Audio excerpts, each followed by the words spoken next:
이모가는 그 임경식이라는 분이 찾아오셔가지고 그 전시를 한번 하자고 이렇게 얘기를 하시더라고. 그때 이제 그림을 한 35점 정도를 준비를 했었는데,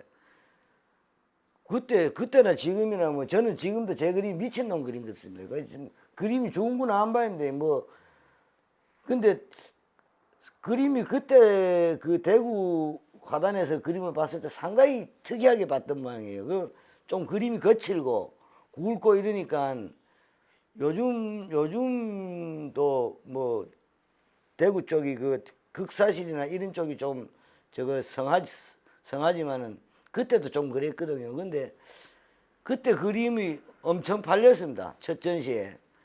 첫 전시를 이모가랑 초대전을 하고 그림이 그때부터 이제 그림이 팔리기 시작했죠. 그러니까 이제 쉽게 얘기하면 제가 그때는 아나무인이었어요.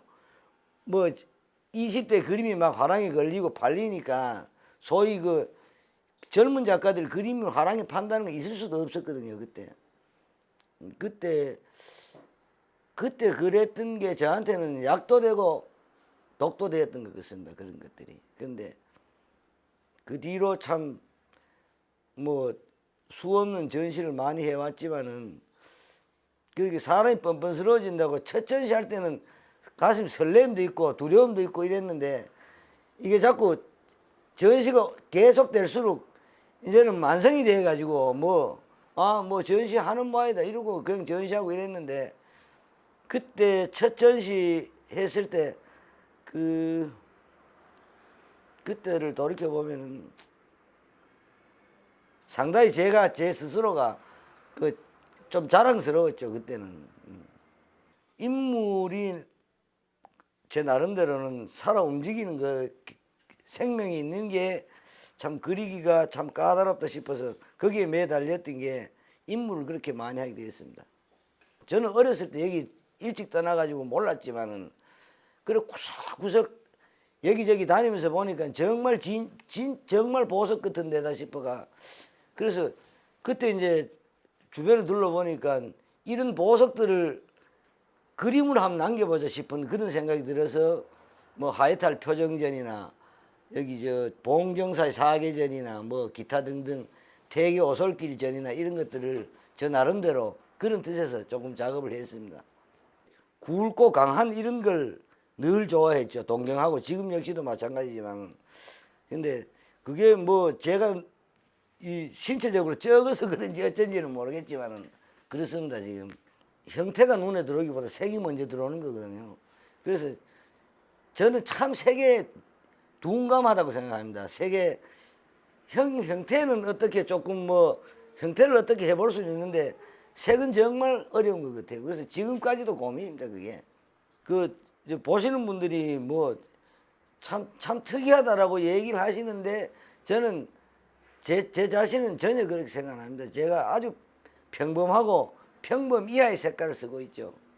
남들이 보고 판단할 때 그림이 안 변했다라고 얘기를 하는데 저는 하루하루 변했다고 저는 생각하거든요. 쉼없이 변해 왔습니다. 근데 저는 뭐 길을 가다가 개울도 건너고 숲을 또 만나고 언덕도 만나고 가듯이 저는 그림을 지금 역시도 뭐 작업하는 것들도 마찬가지지만 변해야 된다라고 생각을 하지만은 크게 남들이 볼 때 뭐 크게 변한 게 없다. 근데 저는 그렇게는 생각하지 않습니다. 예전에 제가 그림 그리면서 그림을 수없이 찢어버렸어요. 근데 이제 제가 그 성격이겠지만은 안 되면 막 그걸 몇 밤을 새워서도 닳고 이랬거든. 근데 나이가 들면서 터득한 게 안 될 때는 쉬는 게 상수다. 그림이 안 될 때 자꾸 그려봤자 그림 점점 더 버리니까. 그래서 그림 하기 싫을 때는 뭐 막 돌아다니죠. 뭐 보는 게 남는 거다 싶어가 돌아다닙니다. 그냥 차를 가지고 막 다닙니다. 주변도 다니고 뭐 사람도 만나러 다니고.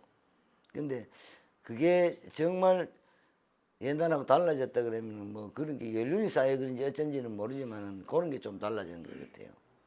그 일반인들은요 챔피언이 제일 잘하는 자입니다. 권투 챔피언이 권투 제일 잘하는지 알아요. 물론 잘하겠죠. 그러나 화가는 일반인들 인정받아야 될 게 아니고 화가한테 작가들 사이에 인정받는 작가가 저는 진정한 작가라고 생각합니다. 그래서 왜냐? 작가들은 같은 전문가잖아요. 그죠? 그 주먹을 맞아본 놈이 챔피언이 아니고 랭킹 10이 된 놈이 챔피언 주먹보다 더 세다는 걸 그 사람들은 알죠. 그래서 저는 그 작가가 좋은 작가는 작가들 사이에 인정받는 작가가 좋은 작가라고 생각합니다. 저도 이제 유화를 주로 하지만은 유화를 하다가 더러 이제 담채도 수채화하고 소묘도 하고 하면은 수채화 전시를 건조기고 하면은 무슨 꼭 이단자처럼 생각을 해요. 그거는 잘못됐다고 생각합니다. 그거는 그 일반인들이 생각하시기에 뭐 어쩔지 모르지만은 그 뭐 흔히들 우리 예를 들어서 무슨 꼭 굳이 저거 할 건 없죠. 외국 작가들 보지 않습니까? 드가 같은 사람 조각도 하고 그러지 않습니까? 근데 저는 로댕처럼 드로잉을 잘하는 사람을 못 봤어요. 그 로댕이라면 유명한 조각가인데 화가 이상으로 그 드로잉이 좋지 않습니까? 그런 세상이 좀 됐으면은 그렇게 바라면 그런 게 있습니다.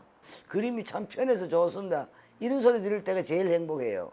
근데 그 뭐 아까 이제 뭐 그림 극사실주의 뭐 이래 그런 건 정말 종착역이 있는 그림들이잖아요. 그죠? 그럼 끝까지 그려버리면은 말하자면 딱 다다르는 도달점이 있는데 우리 같은 그림은 밑도 끝도 없으니까 덜 그려도 되고 사인해놨는데 더 그려도 되고 저는 뭐 그 그림이라는 게 그런 것 같아요. 그래서 그림은 어디 갖다 걸어놔도 안 지겨워야 된다 이렇게 생각합니다. 한마디로 이걸 무슨 한두 푼 주고 사는 것도 아닌데 예를 들어 돈을 몇십 몇백 주고 사서 보다가 한 몇 달 보고 그림이 지겨워지면 어쩔까 싶어요. 저는 그게 늘 걱정입니다.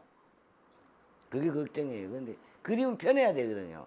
뭐 이게 제가 내 그림을 가지고 무슨 뭐 거창하게 뭐 거창한 음악에 비교할 바는 안 되지만은 가령 우리가 소위 이야기하는 명곡이라는 것들이 그 시절에도 좋았고 지금도 좋고 그러나 그 명곡을 만드는 사람들은 그 대중 귀에 안 맞춰는 거죠. 그게 모차르트가 대중들 귀에 맞췄으면 그런 명곡이 나왔겠어요. 그러나 모차르트 음악을 천재라고 봐준 사람 딱 한 사람 있잖아. 그 살리에리라는 사람. 그 사람은 그 모차르트가 천재라는 걸 알았지. 그래서 그 신한테 막 절규를 하죠. 왜 신은 이런 천재 소리를 들을 수 있는 기만주은 애인데 이런 음악을 만들 수 있는 재주를 안 줬냐고 막 절규하는 그런 대목 그 참 감명 깊게 봤는데 근데 그게 저도 이 그림을 그리면서 그림이 많이 팔리면 좋아요. 저도 뭐 좋은 차 타고 좋은 집에 넓은데 화실도 더 큰데 그럴듯한데 하고 좋지만은 그러나 그걸 하기 위해 가지고 하기 싫은 짓을 한다는 거는 저는 이율배반이라고 생각합니다. 그래서 내가 하고 싶은 걸 하되 만에 하나 내 하고 싶은 걸 좋아해 주는 사람이 있다면 다행스럽고 없으면 할 수 없는 거고 그러지 않습니까? 근데 그림을 이제 그리면서 내 그림이 편하다. 저는 누가 보고 그림 편하다 소리 해주는 걸 제일 좋아합니다. 정말 내가 그리고 싶은 그림을 어느 순간 한순간이라도 정말 제 마음대로 한번 그려봤으면 그게 소원입니다. 한 장도 그려 본 적이 없어요. 제 마음 들어본 적이.